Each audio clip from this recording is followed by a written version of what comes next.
you go to an audition and you get there and you crash and burn, or you're on set and you had everything planned and nothing that you planned turned out and you felt the work just sucked. So in this video, I want to talk to actors, and even if you're not an actor, about having to deal with a bad acting day. And it's okay. We all have them. I would be surprised if we didn't. This is part of what we do. It's part of the creative process. So in terms of dealing with having those bad acting days, like I said, it's okay to have them. What's not okay is if you don't let go, you start ruminating, you start beating yourself up about it all the time, and you hold on to it. The key to it is just letting go. Instant forgiveness. We all make mistakes, and perfectionism, I don't know how the exact saying is the death of good art and just having a happy, great life if we're always trying to be perfect and getting it right. You never, or do we really ever get things right? I think good art and good acting is about curiosity. It's about exploration. And finding out and seeing, and also just being in the moment. If you're always kind of like sticking to the plan and holding tight, you don't get to discover things in the moment. You don't get to discover or surprise yourself about what's new in the moment. You're either stuck behind thinking about your past auditions that sucked, or your past things, horrible things in life, or thinking in the future about what could happen and then stressing yourself out versus being in the moment. And of course, the heart of good acting is being in the moment. And the heart of being conscious, in the way Eckhart Tolle talks about it, is being present, being conscious. So there's a correlation or a connection with that. So how do you deal with the aftermath of having a bad acting day? There's so many things that I do to be able to nurture myself, take care. I think also maybe part of the reasons why we do have those bad acting days is that we're dysregulated, and the whole aspect of auditioning, maybe a little different on set, is about is always just, the way it works is you're pressured. There's people watching you, or if you're at home self-taping, you're doing this and you're kind of going, is anyone even watching me? We do. I'm telling you, being on the casting side, your auditions are being watched. People say, no, they don't watch this stuff and we need to see this. It's like, come on. You all have to also be reasonable, like being on both sides. It's like the people in casting have so many tapes to watch now that they can't constantly give you feedback, but they are watching. Although I'm not in casting now, I still have my friends in the casting office they used to work for. I talk to them. Of course they're watching your stuff. So give yourself one less thing to worry about and to be less paranoid. They are watching your auditions. Anyway, back to having and dealing with having a bad acting day. You can beat yourself up for a little bit, but what's causing more stress and causing you unnecessary stress is to constantly beat, because then it just piles up and piles up and piles up. One bad audition, then you start spiraling. That's never good, and that's never happy, because booking jobs is an energetic thing. And of course, I'm not saying it's super easy to just get out of the spiral, but there's so many things you can do.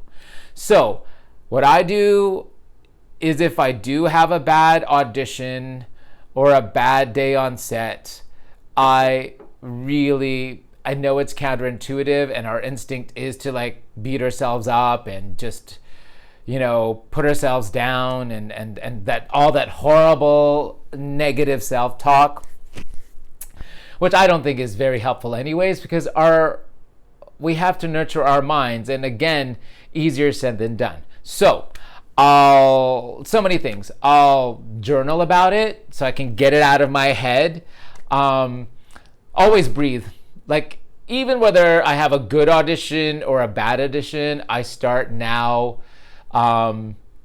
giving myself a chance to just breathe. And a really quick, great breathing exercise.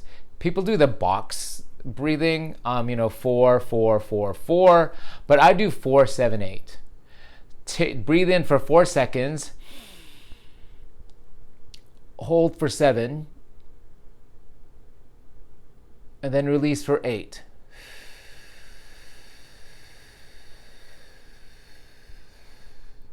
See, even me doing that right now, because I'm like, I get geared up, when I do these YouTube videos, I'm like, oh, I gotta perform, just doing that right now.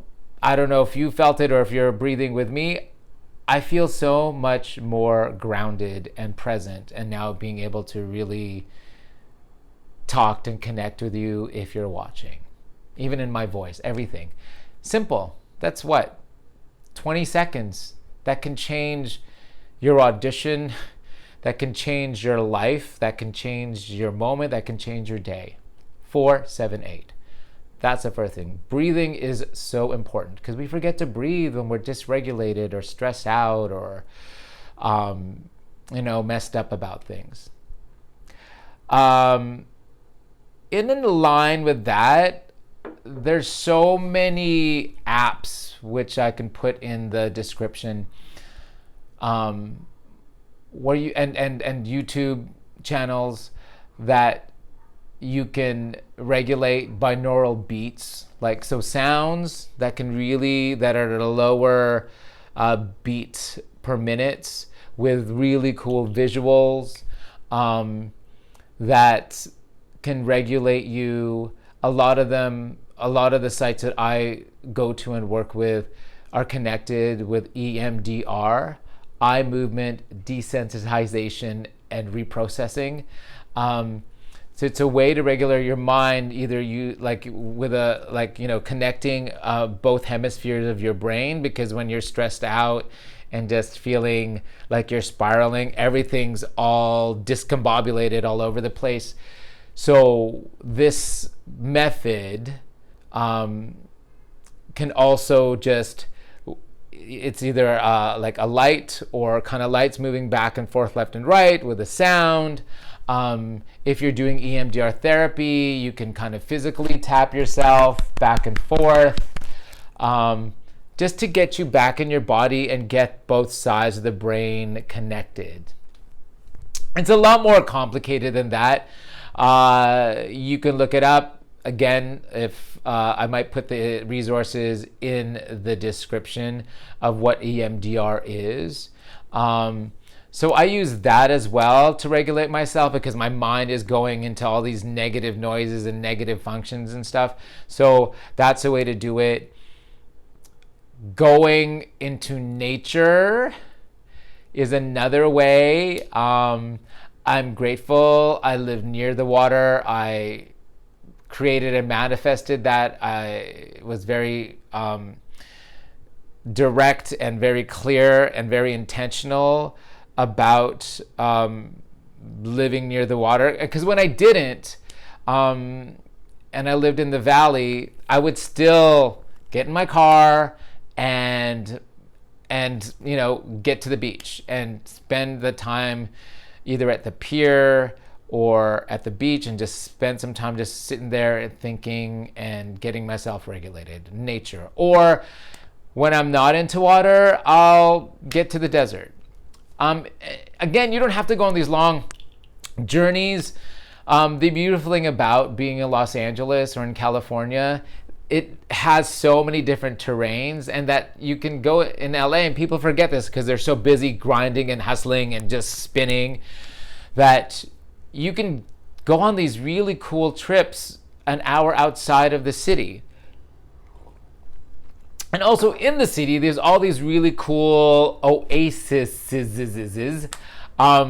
where if you can't get to the water, you can find a place to be able to get yourself relaxed and regulated.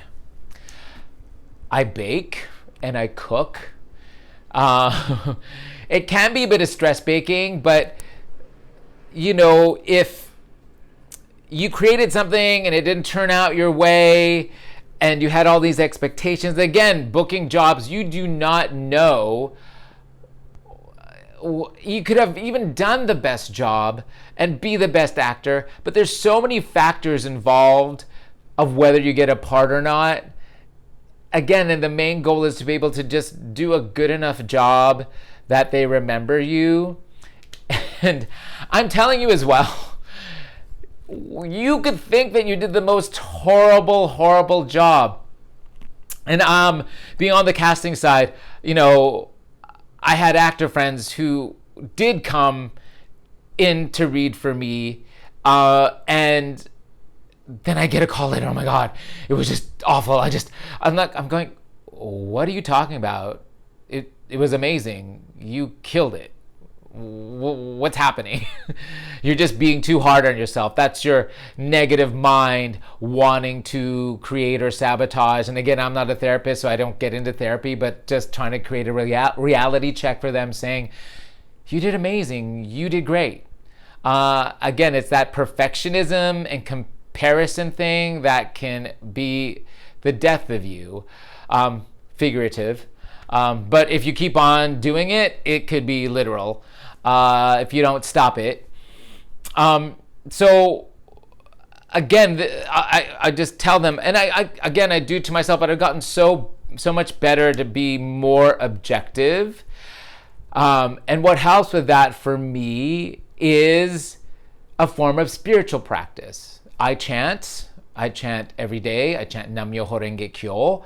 But you don't have to do that. I would highly suggest you try it. It could never hurt to try chanting. But there's so many other things. People meditate. I have friends of mine who meditate all the time. That's for their form of meditation. Or if you have a pet. I used to have a pet. Right now, because my apartment that I'm staying at doesn't allow pets. But, I had this amazing cat that knew when I was down or had a bad acting day, and I still have this sense memory of they would be licking my little old bald head and just purring, right? Just them purring would calm me down, and they knew. So if you have a pet, you know that helps you get regulated and gets you through a really bad acting day. So another story, I'm going to share a couple of stories now. So one in the past where I had this audition at the end of the year. I don't know if I've told this story, but it bears repeating because it's in context of this point, is that I think it was like for a series regular or something really big, and I was pressuring myself, and I studied, and I was ready. I went there.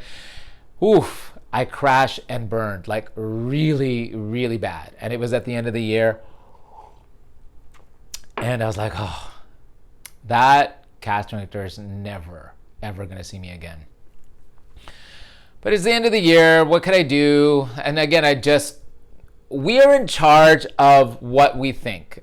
There's a Buddhist saying, master your mind, do not let your mind master you. I hope that is clear, that we're in charge of our thoughts.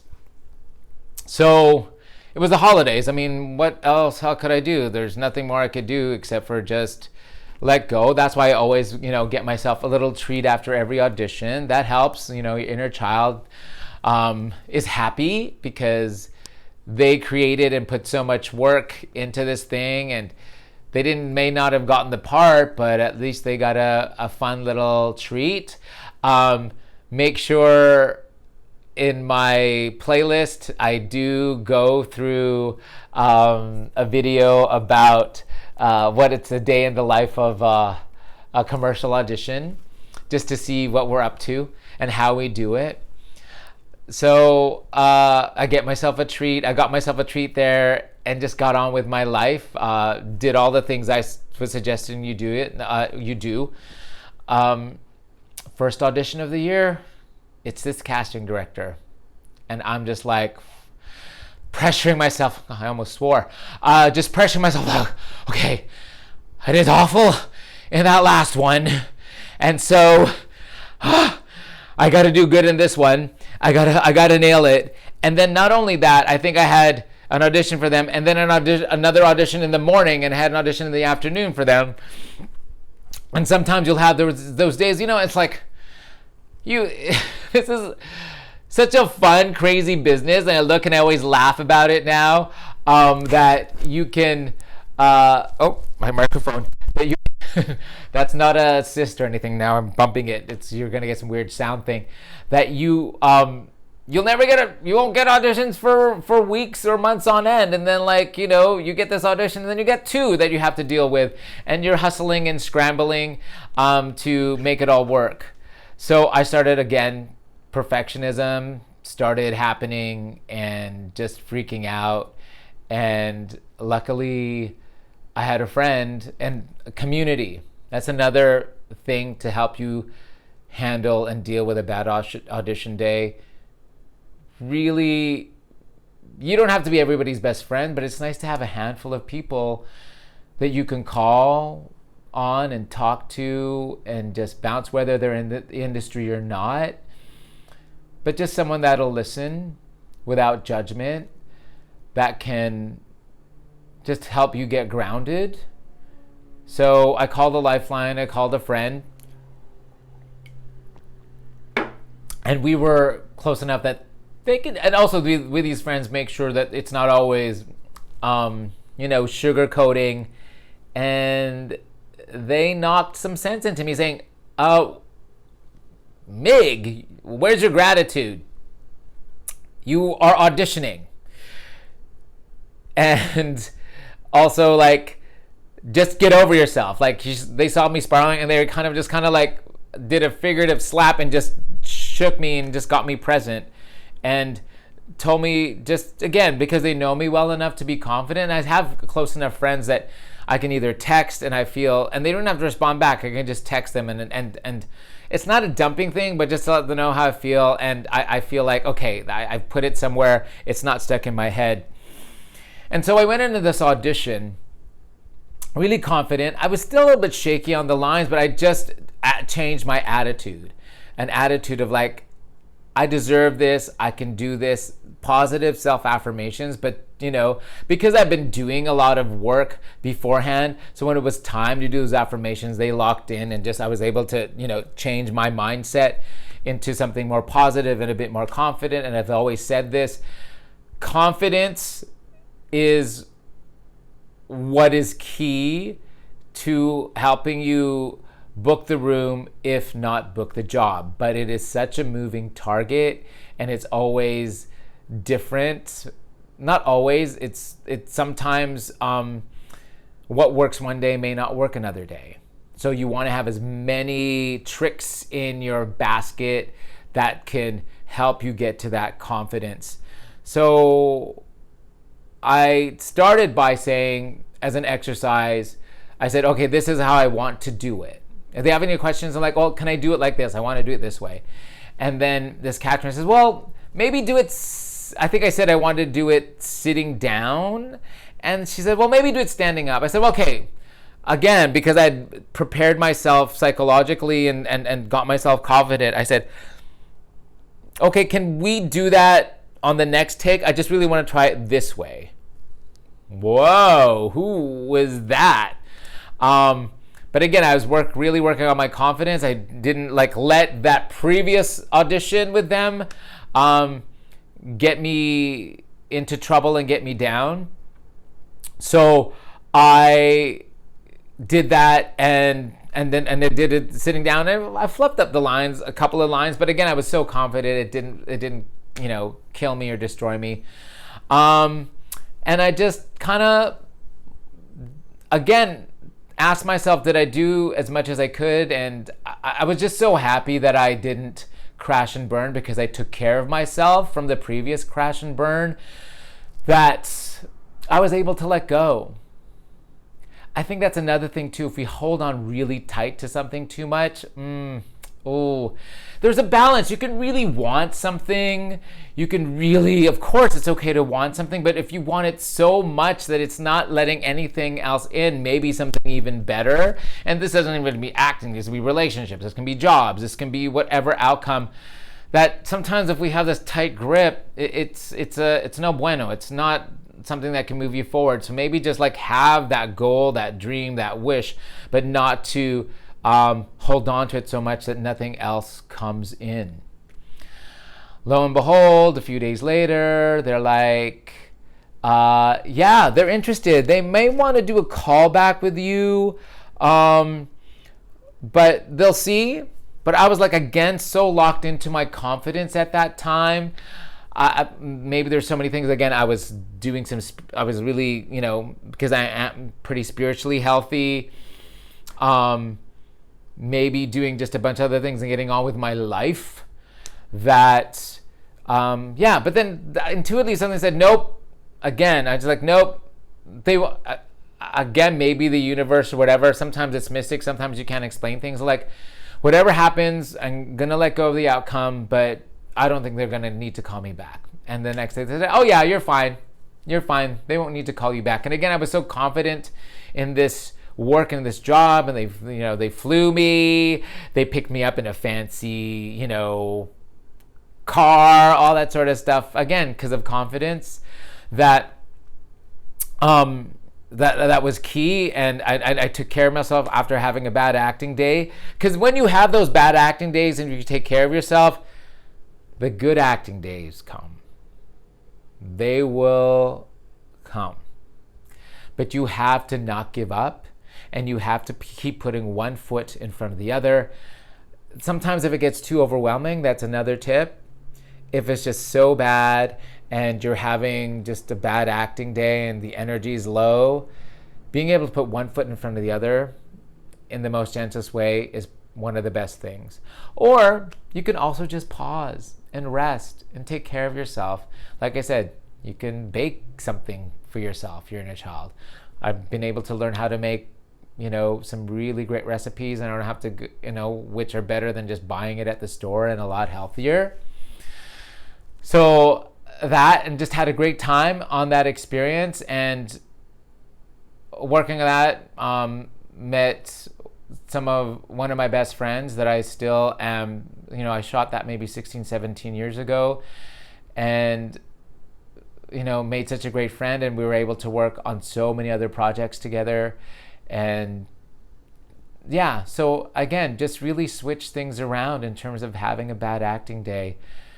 So journaling, spiritual life, cooking, baking, pets, reaching out to a friend, nature, gratitude. Just switch your mind around and just be grateful. I love auditioning. So many actors don't love auditioning, but I have to tell you, I do. I get to act. I get to put together outfits. I get to meet new people, or reaffirm or reconnect or solidify relationships with the people in casting or with the people hiring me. That's another way. That's why I love auditioning. And I love, and either way, I don't mind self-taping, because, I just look at, without sounding too Pollyannic, again, it's radical honesty. Like, when I get to self-tape at home, I look at what works. I get to self-tape at home, so I have like home team advantage. I try not to do too many takes now, because then you just get, and even the people I'm working with, like, just try not to do too many takes. You start forgetting, what works and what is good when you do too many takes, and you kind of lose the steam a little bit. Like, I kind of treat it like an in-person audition now. So I'm I'm like amped up and present, versus, oh, I've got 30 takes to warm into it. Well, you don't have 30 takes to warm into it necessarily on set. So I just try to keep it to like 3 to 5 takes, like 5 max. 3, I'm kind of pushing it for the self-tape. So I have home team advantage when I'm self-taping, but when I'm in the room, I get to see and work and collaborate with other people. I get notes, that sort of thing. Back to the self-taping, you have to have that real, it doesn't have to be all so fancy equipment, but the real ability to be subjective with yourself and objective with the work, and being able to watch yourself and kind of say, okay, am I drawn in to that actor's performance? Are they telling the story? Are my choices honest and real? Am I present? Am I regulated? Am I conscious about acting versus am I somewhere else? Am I judging myself? Am I watching myself? That's a kind of a bad habit. We can talk about that another time. But this is about having, so I'll wrap it up in terms of a bad acting day or getting bad news. So I booked a commercial and I wanted to work with this, with commercials, you always, if you're a blue collar working actor and not at that level yet of celebrity, or have been, and you kind of, moving back and forth, I was able to finally work with someone that I've always wanted to work with, and they're amazing comedic actor, and I was so excited. And I worked with this director before. We had a great time on previous shoots, and I was so excited about it. And I look at it now, maybe it was trying a little too hard because I was just so excited. So again, on set, to prevent bad acting days, just regulate and self-care, because I have a tendency to take care of everybody, which is fine, but not fine at the same time. So I'm getting, trying to fix that habit, codependency, we call it. So we shoot the commercial. I thought it was great. We had a great time. It felt like it was all good. And then I had planned this trip to Europe, and because I booked the job, I'm like, I can afford this trip to Europe. So I get to Barcelona and I'm so excited, and it had been a month since I shot that commercial and I knew it was going to come out soon. And one of the people I shot that commercial with tagged me on Instagram to show the commercial, and I'm like, oh, perfect timing. I can really now enjoy this trip, and I'm going to make money off of the commercial. Yay! I look at it and I'm edited out of the commercial for whatever reason. I don't know. And I worked hard for that commercial. And I think what they did was, I think they liked this group of people in that commercial, that they made another commercial, an extra commercial as part of the campaign. Or they had ideas and they still cast me in something else, not the one I originally auditioned for. And I'm not in it. I had spent money on this trip.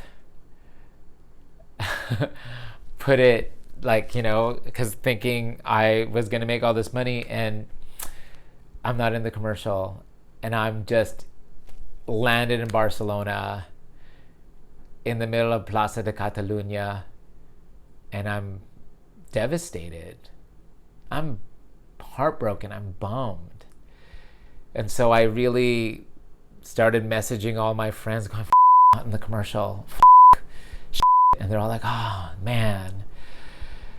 And they were so great, all of them. That's why it's so good to have your people and have this community. They're like, oh, that's shitty, man. That's really awful. I got to beep that out. But it was really bleep. It was really bleepy. And because I was able to just, ground myself, breathe. I had my suitcase. And I was like, I gotta get to my hotel room. And then one of my friends like, okay, you know what? And because I've been practicing, I've been chanting and being a Buddhist for so many years, I'm going to get to my hotel room and I'm just going to chant. So I got to my hotel room and chanted and cried a little bit. Got my breath back. Got back into my body. And was still texting friends and stuff and was just kind of wandering around Barcelona. It was beautifully lit.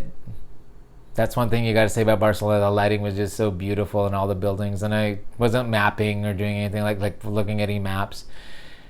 And I happened upon the cathedral in Barcelona. And it was this beautiful, beautiful, bright full moon.